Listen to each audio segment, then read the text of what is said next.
Huawei is back with another banger, and this time it's the Pura 80 series. And if leaks are to be believed, the flagship lineup could be launching by the end of June. Yes, sooner than expected.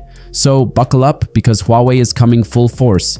Now, we also have a leaked camera protector of the smartphone, and from that alone, you can already tell the camera game is going to be insane. Here's the scoop. Leaked images reveal that Huawei is keeping its iconic triangular camera bump, but this time with bigger sensors than before. And that's just the beginning. The real highlight, Huawei might finally debut its own in-house image sensors. Yes, for the first time ever, we could see Xmage branded sensors, just like Sony and Samsung do with their own. According to Digital Chat Station, the two sensors in question are the SC5A0CS and SC590XS, both 50 megapixel, using Huawei's signature RYYB color filter.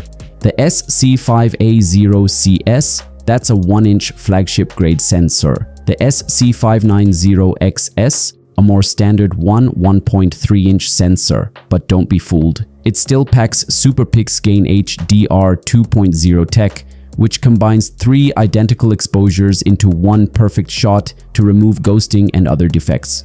Huawei's HDR tech also reportedly beats out OmniVision with a dynamic range of 110 decibels.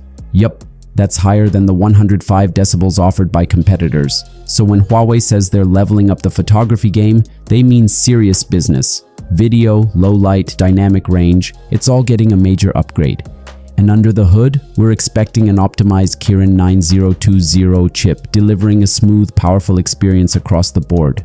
Combine that with Huawei's top-tier design language, and this thing is shaping up to be a real flagship killer. If all this is true, Huawei Pura 80 might just become the new benchmark for smartphone cameras in 2025. So what do you think? Can Huawei reclaim the crown with the Pura 80 Ultra? Let me know in the comments, because this one could change everything. So share your thoughts about this one in the comments below, and I'll keep you posted, guys, in the next one. Peace out.